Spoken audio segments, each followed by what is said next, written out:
Welcome back to the Telos Center Podcast, a resource for training people in truth and love so that they would live inspired to make life all about God. I am your host, Pastor Nate. We are returning to our series, Reading the Bible. We started off the series several episodes ago, Read the Bible, and I'm turning that into Reading the Bible, answering the question of what does the Bible say? Often people do not read the Bible, do not listen to the Bible. Many hate the Bible. Many have no clue about the Bible. What is the Bible? Well, there's what is the Bible and what also does the Bible say? What's in it? Front to back cover. And we're in the first book of the Bible. There are 66 books of the Bible. We're in the first one. We're starting with the front cover, opened it up, and we got to Genesis, and we're in Genesis chapter 5. And when you open up this Bible and you go chapter to chapter, normally in the past, a Bible, when it was being put together, did not have all these nice chapters and verses. These are like the address to passages. So in their original form, before it was all collected and put together, they were more like a letter written, more like a document put together for somebody to read, like as if they read a letter written to them.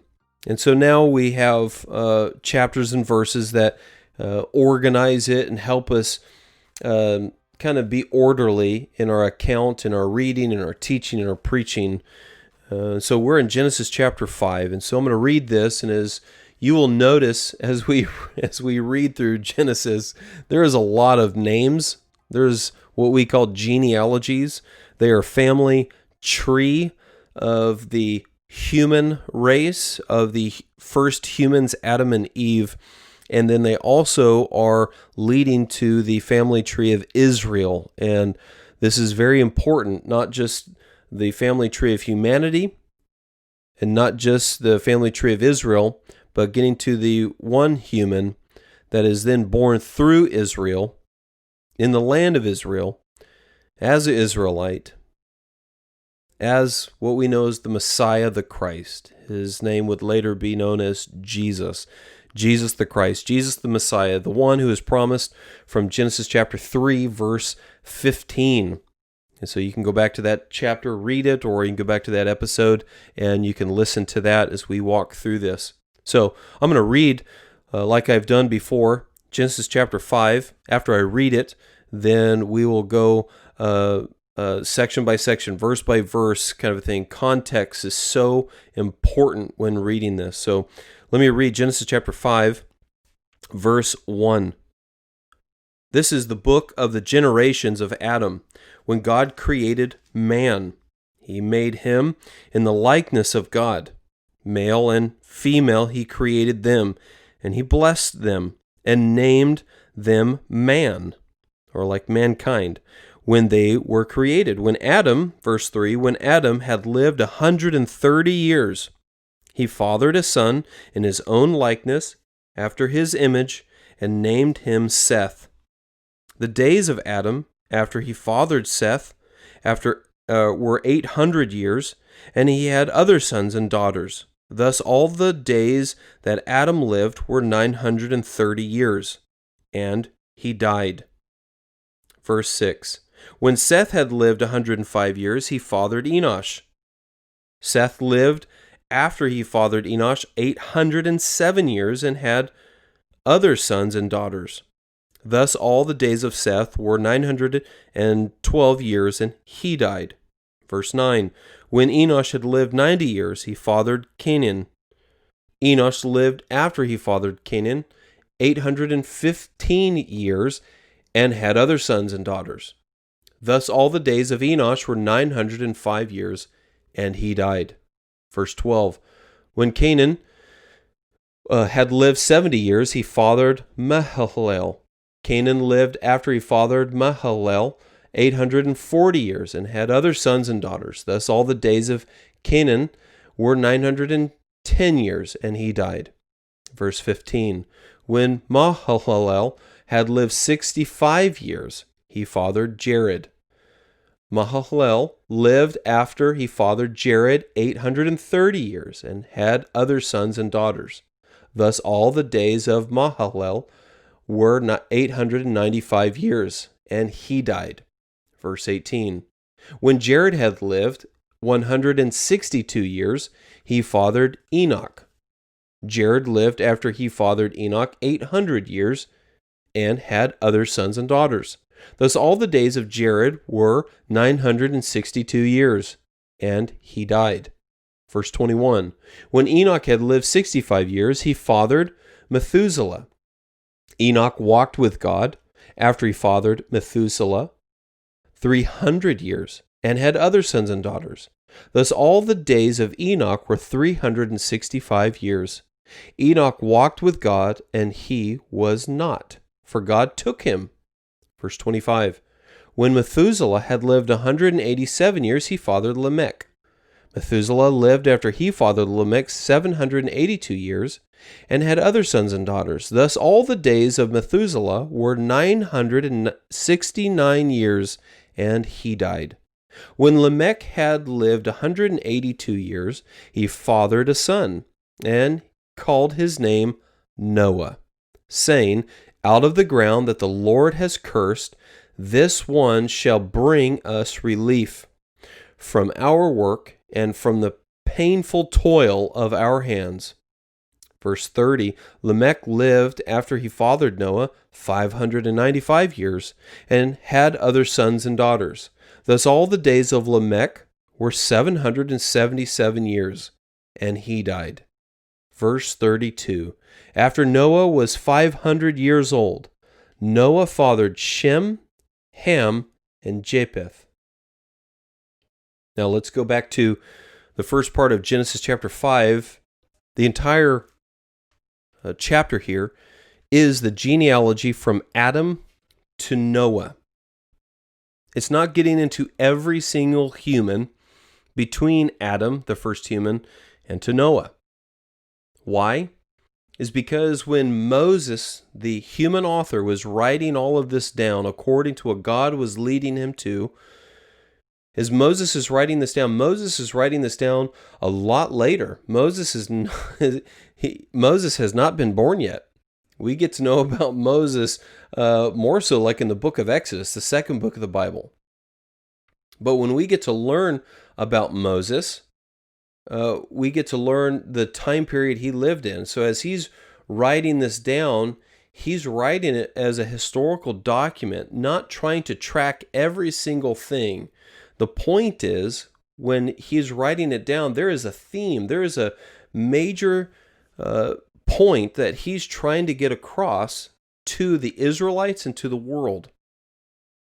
That means he is providing enough trackable and traceable information for when they orally and in written form share this information to their own people, the Israelites, and later to the rest of the world, that they not just understand their history, but the development of the Messiah, the Christ, so that we understand who we're to believe in, right? You can be told anything at any time. Doesn't make it true. What makes something true? A lot of times it's not just the content of it, but the context of it. And that is important. And so Moses, as well as all the authors later on, as well as the family of Israel, and most importantly, God himself, and his purpose of revealing himself to a world, declaring you are without him, you have no relationship to him, and the only way to him is through this sacrifice, through this one coming who will take upon the broken nature, the broken sinful nature of mankind, started with Adam and Eve in Genesis chapter 3. And his name would later be known as Jesus. And that message, we know, is the gospel or good news of Jesus. And it unfolds in the book of Genesis all the way through the remainder of the Old Testament, which has a total of 39 books in it. And then when you open the New Testament part of the Bible, like Matthew, Mark, Luke, and John, that is recording the life of Jesus, who he is, and is he the same one that was talked about in the Old Testament? And how do we know that? Is through a lot of different facts and content and context. And that includes the family tree of Jesus. He must come through humanity, so Adam and his nature, specifically then a group of humanity that will then be located later on in the country of Canaan, which later then is renamed to Israel. And through that piece of property, Israel, and through the people of Israel, we would know he is the one. That's one of countless promises and prophecies about Jesus. And so when we're going through Genesis chapter 5, the family tree, it provides helpful information, the longevity of life, the starting of humanity, the interesting scenarios in which the next generation comes. Who are they? It doesn't give us a lot of characteristics or personalities. It kind of just, this is a statement of fact, who lived, who came after, kind of some of the main characters. And in that, we learned that there is a connection from Noah all the way back to Adam. And when that's the case, we then learn that later on there's other Bible passages that talk about Noah. It's not just what you'll learn here soon about Noah and his ark, Noah's ark, but there is a lot more passages saying, look how Jesus is connected to humanity and to the Israelites. All of these people are known. They were relationally known, they're historically known, they're biblically known. This is the revelation of God to the world. He does not hide himself. He reveals himself, and he reveals himself consistently and constantly. He is who he says he is. So when we're in Genesis chapter 5 here, verse 1, it says, this is the book of the generations of Adam. Now, in verse 1 on, when it talks about Adam, it doesn't talk about Cain, Abel, or any of the sons and daughters mentioned in chapter 4, the preceding chapter. It really just goes from Adam to Seth.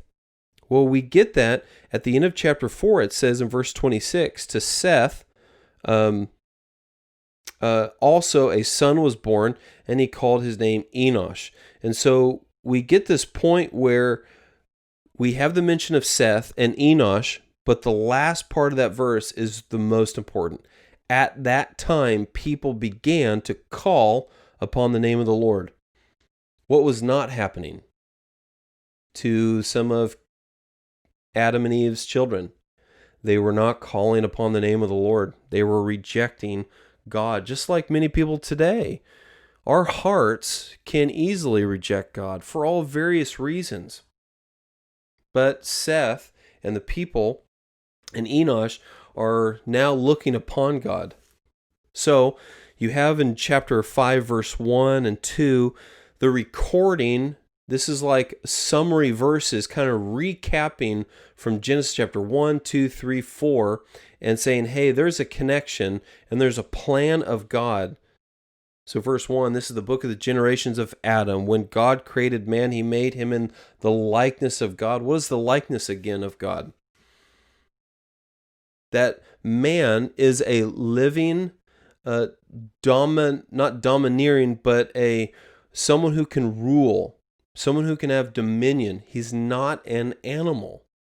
I know that there's scientists today that look at the biological makeup of humanity, and they'll start to use genome or genes, and they'll look at the DNA, and they're looking at history, and they're saying humanity has evolved through millions and now billions of years, and look how close we are to a chimpanzee's DNA.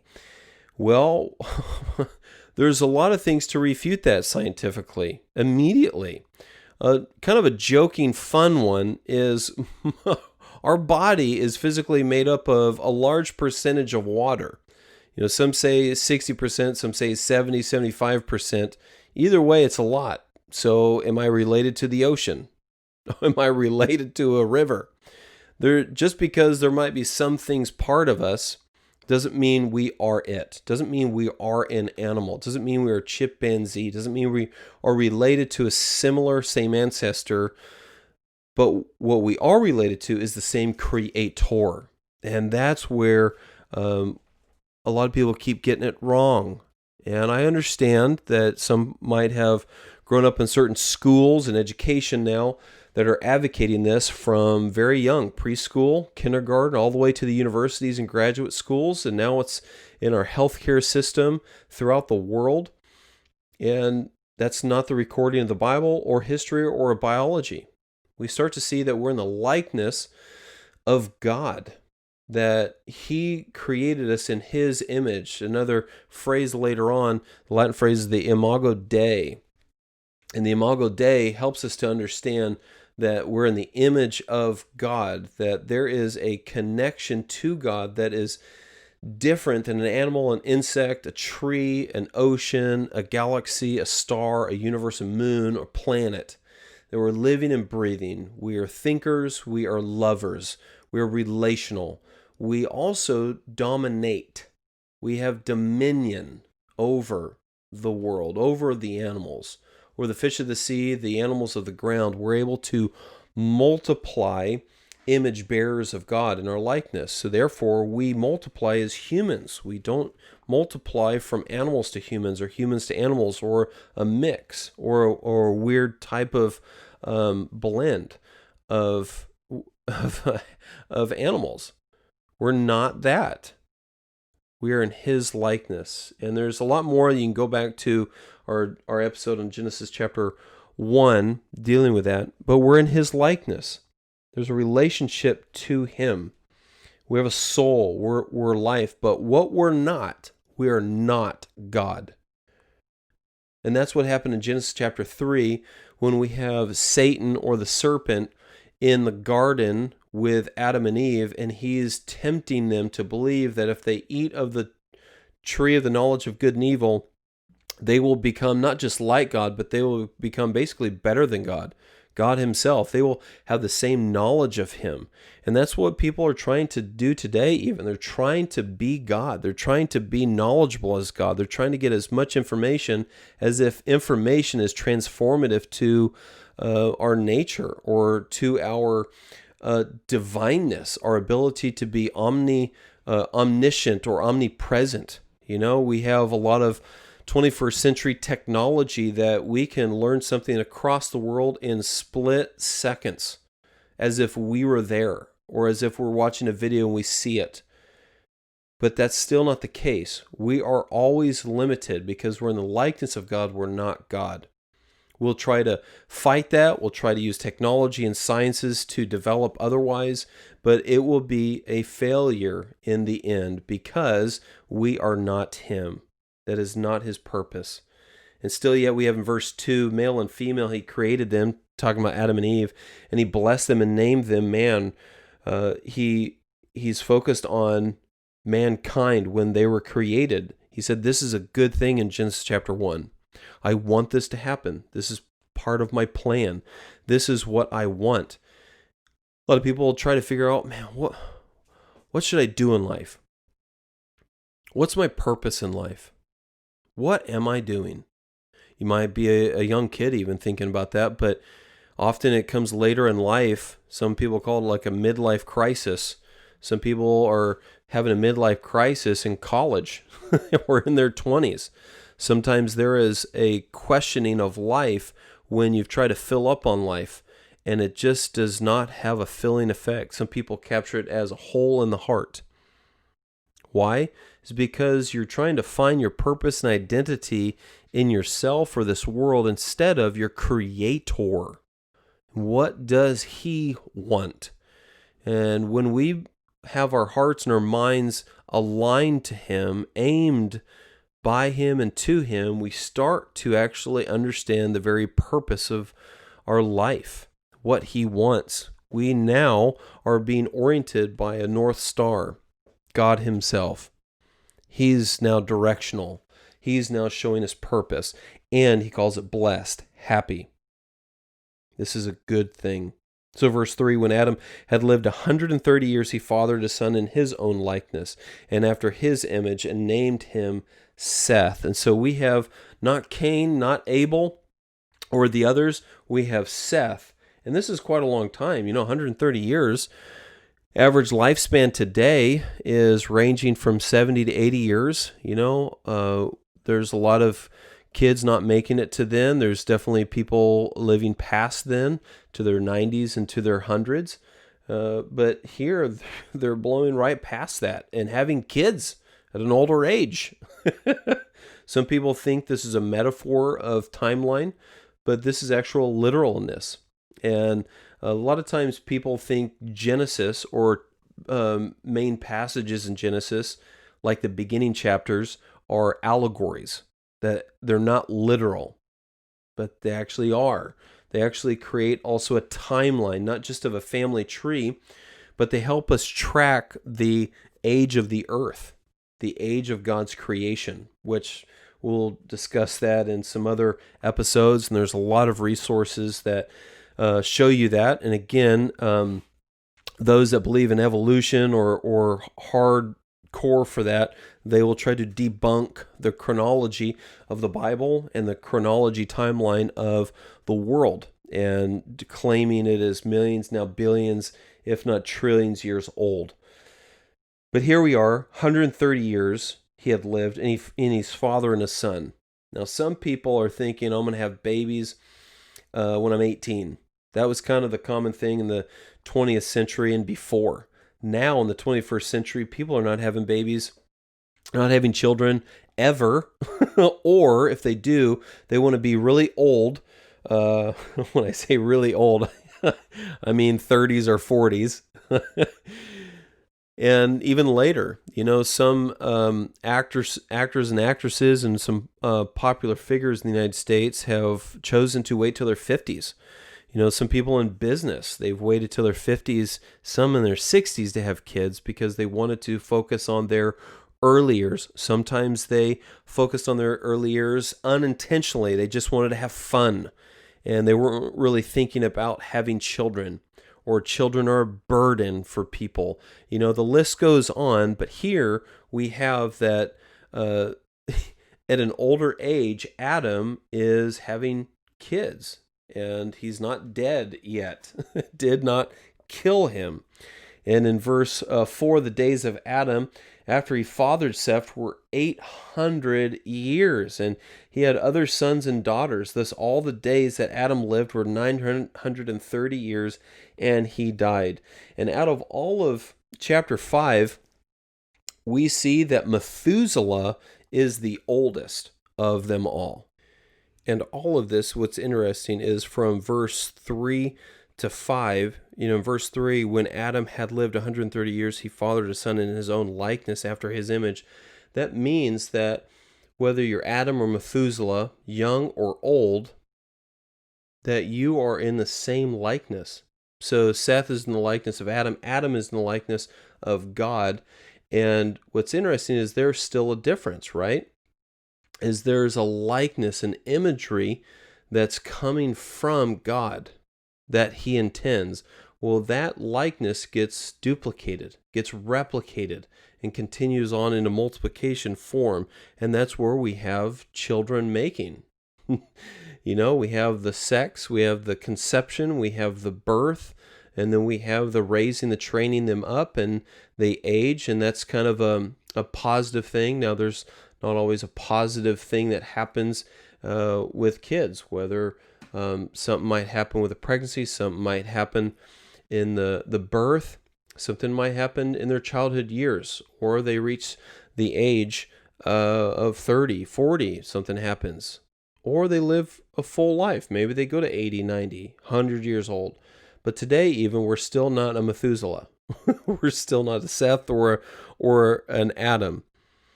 We're not 930 years old.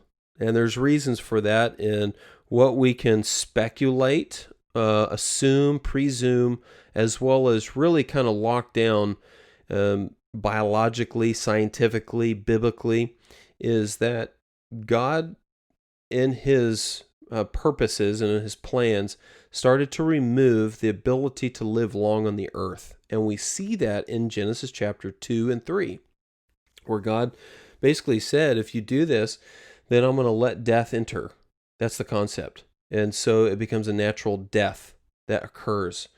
And next thing you know, instead of old age for everybody, it starts to become younger and younger and younger. And people start to meet a younger age and a younger death.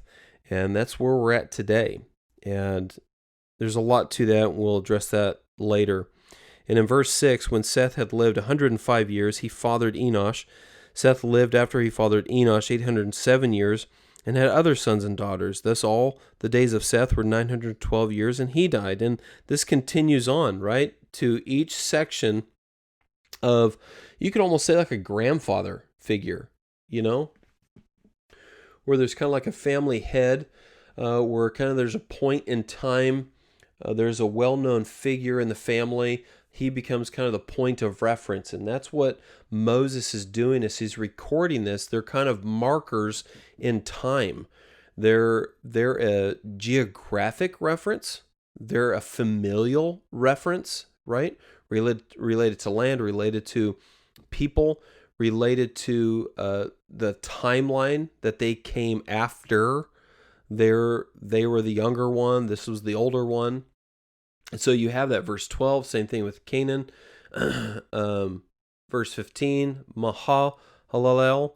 Verse 18, you had Jared, and Jared has Enoch. Now this is what's interesting, is when you have Enoch, let's say in verse 21, when Enoch had lived 65 years, he fathered Methuselah.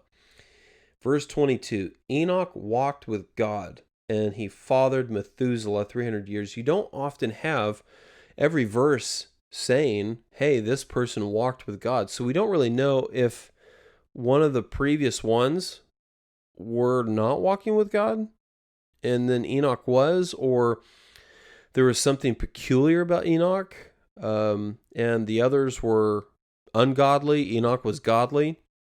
I don't know if we can have a direct comparison like that from this context.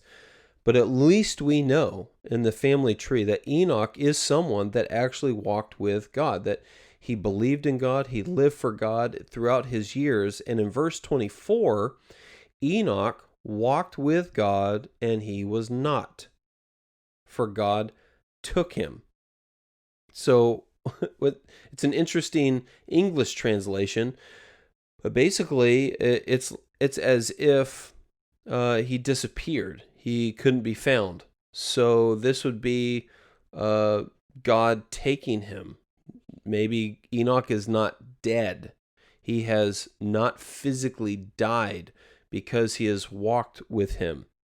And I would like to think that. I would like to, if I could be that, that would be great. I don't want to experience death. No one wants to experience death. But either way, you have Enoch. He was not found. He's not there. Where'd he go? What happened to him? And it says that God took him. We have a couple other references throughout Scripture where God takes somebody as if he does not allow them to physically die. And we'll get to those as we read through the Bible. But here in the English translation, you really see that, man, it's almost as if God took his life, but without almost that experience of death. And in a sense, it's like, okay, did he die? Did he not die? Was there a physical last breath? And I just don't think that's the purpose of this verse. We can speculate. We can try to figure out, all the minute seconds that happened, that transition from this life to the next life, from not necessarily in God's physical presence, like in heaven, to then in heaven with him, would be the concept. So either way, I think it would be a better situation, though, than a Cain or an Abel. I think that's the point, where Cain is not walking with God, kills his brother in Genesis chapter 4. He kills Abel because Abel is walking with God, gives God the righteous sacrifice according to what God wanted, and he's murdered. Right? That's not even a natural death. You're being murdered, and you're being murdered by a relative, your sibling, your brother, your older brother. And how awful is that? So you have in verse 24, Enoch walked with God, and then he was not. And the point is, I think, in that is not that try to live your life so God takes you, that you don't experience death, but it's just revealing that in the line of humanity, in the line from Adam to Noah at least, that there were godly men, that there was godliness on the face of the earth. Now that would become a contrast to the next chapters to come, where it really seemingly gets bad. Almost like every single human is just awful, ungodly. And you'll see that throughout the Bible, throughout the Old Testament and the New Testament, that as if God looks down upon the earth and he just sees destruction, he sees evil and constant evil and destruction. And people will say today, well, look, our world is really bad. Kinda, yeah, but it's kind of hard to compare to the past where there was a lot of bad. And you can compare it to the last 100 years, the last 200 years. You can go to the Middle Ages in our timeline. You can go to the Roman Empire time, that's when Jesus enters the world. And you can go before that in history, and you get to this book of Genesis, and you start to see the recordings of just a lot of badness, a lot of horrible things. And it will say that God wants to destroy, and he does. And that's why we have the story that's soon to come about Noah and Noah's Ark. And so you have in verse 25, when Methuselah had lived 180 years, he fathered Lamech. And verse 26, Methuselah lived after he fathered Lamech 782 years. Verse 27, that brought Methuselah to 969 years, almost 1,000 years old. Some people don't even make it to 100, but if they make it to 100, it's like, wow, a celebration. Some I've literally heard through interviews that they're like, I don't want to make it to 100, and I'm like 106 or something, 102. Some are like, why doesn't God take me now? But this is like almost to 1,000 years old. That is old. Now, these are not metaphorical or allegorical years. This is truly almost 1,000 years. These are literal days and years. These are literal people. These are literal facts that are being written down by Moses. This is according to what God wanted written, as well as what he had planned and what he has revealed and done. And he has purposes to all these people's lives. It'll say in Genesis chapter 50, the last chapter in Genesis, it'll say that in the certain context what happened, that there was evil that was done. And it will say that basically God used evil for his good. Meaning God does not intend evil. He's not the author of evil.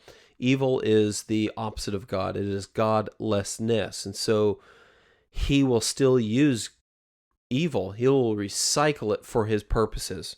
And that's where Satan thinks he will rule God. But he will never overcome God or good. And that is a great truth. Now, when you have in chapter 5, verse 28, when Lamech had lived 182 years, he fathered a son, in verse 29, and called his name Noah, saying, out of the ground that the Lord has cursed, this one shall bring us relief from our work and from the painful toil of our hands. Now, that's an interesting statement. As if somehow Noah is a kid that's going to grow up to have a salvific nature to him, meaning not like an eternal salvation like Jesus is, but from their temporal difficulties. That means we're quite a bit of timeline from Adam at this point. We're hundreds of years after Adam. And we're at Noah, and Noah is now kind of the focal point of, he is He's going to be the one that brings us relief. And it's like, well, what do you mean relief? I mean, from the difficulty of your work that God cursed you? Is somehow the birth of Noah is now the end of God's curse in Genesis chapter 3? Maybe they thought that. It's a difficult thing to really narrow in this verse to say that's the case. As if they're putting all of their hopes on Noah, or it's just kind of giving us a definition to Noah that there's a greater purpose to Noah's life that they don't necessarily know. But it does say that there's a relationship to Noah and God, that there's a purpose. And now Lamech is saying that there's going to be a relief from our work, from the painful toil of our hands. Well, that relief might be from the ungodliness that's continuing, not merely the curse. So the contrast from the next chapters is a lot of evil that happens, and there's very few that walk with God. So maybe this is what is really being captured, is the contrast of the hopefulness of this child to be raised, to be known, to be the one that gives relief. Or, as Moses writes this down, what Lamech was thinking is that there is a future propheticness to this, that God will have judgment on these people. But it's hard to really interpret what Lamech is thinking. You can take it for face value, and I think that's the best way you can. And you can build on context later, but still yet there's something unique about Noah. I think that's the general concept Moses is trying to get at, Lamech was trying to get at, whether they really knew the full extent, or at least Lamech, if he didn't know it was going to unfold. So you had in verse 30, Lamech lived after he fathered Noah 595 years and had other sons and daughters. Thus all the days of Lamech were 777 years, and he died in the verse 32, the last verse of chapter 5. And after Noah was 500 years old, Noah fathered Shem, Ham, and Japheth. And so here is setting up for the next chapters, where the unfolding of humanity, the unfolding specifically of Noah's family and the evil on the earth. And you're going to get to the point where you have in chapter 6, God will command Noah to build a boat, and he's going to say, I have judgment for the world. I'm going to flood the world. I'm going to drown the world. And after a lot of years of you building this thing, water's going to come, rain's going to come, and it's going to be turmoil. It's going to be awful. It's going to be judgment. So each of these chapters going through Genesis, as well as the rest of the Bible, they give us contextual meaning. They're not just giving us content. They're trying to build up a case. They're all connected. And you do have to discern how they're connected, why they're connected. And sometimes they're really easy. So chapter 5 is a connection between Adam to Noah, setting us up for Genesis chapter 6 and 7 of what happens with Noah and the flood. And then you're going to get to the point of Genesis chapter 12, chapter 15, and chapter 17, where we have the entry or the revealing of this man, Abraham, of the land of Ur. And through Abraham, he will be the first Israelite. He will be the first, what later becomes known as Hebrews or Jews or Israelites. There's kind of some names that you have to kind of follow, but ultimately it's the family of the human world that will give birth to Jesus. That's how we know Jesus was not Canadian. He's not American. He's not Mexican. He's not African. He's not from Europe. He's not from parts of Asia like India or China. He's going to be Middle Eastern. He's going to be specifically Israelite. And throughout the Old Testament, you're going to have books that will give specific details, towns, people, kind of some time frame. And when Jesus comes, people will have enough information to narrow that this is the Christ, that this one is unique, and he will then be known as Jesus. And we can affirm that, believe that, follow that, and know it's not a lie. We can understand and know that it's not a fairy tale.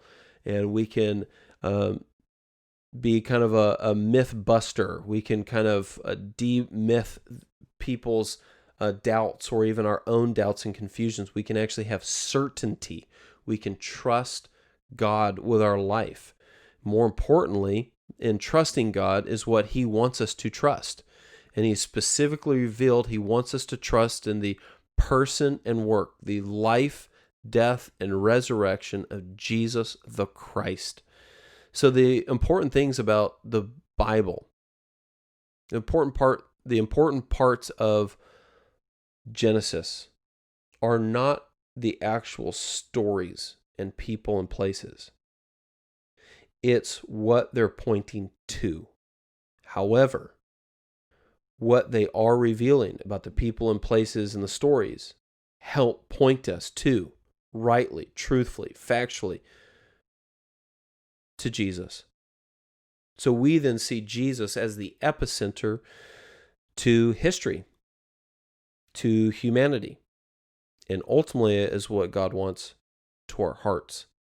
And you're going to see that difference in the next chapter when there's a lot of people that reject God. They don't want God, like Cain and several others. And God will have His judgment. And as Jesus said, and as books of the Bible have said, there will be a final judgment where God's patience will run out. It will not be quenched any longer. There will be a final day, a final judgment day to the sin of mankind, that it won't just be a temporal stopping, but it will be an eternal stopping. Until that day, there's a propitiation, a satisfaction to God's wrath. One, He put every sin of the world on His shoulders. His name is Jesus. He came to live, to die on a cross, to resurrect the third day. And that's what we see in the New Testament, especially the Gospels, Matthew, Mark, Luke, and John. What great truths to read, to know about, especially in our day and age. Dig into God's Word. Discover who He is. He promises to reveal Himself in this world and in His Word, and especially what then is known as the living Word, Jesus. Oh man, that's great news. It's beautiful. Well, I'm looking forward to continuing the series. We have a lot longer to go. But it is worth it. It is worth it. We'll also start to add some episodes in about certain topics. So we'll address those, hopefully more in shorter versions. But we're not going to be concerned about time right now. We're going to be concerned about the right content and what we need to learn. What does the Bible say? What does God say? And we want to be reading the Bible. So until next time, Pastor Nate out.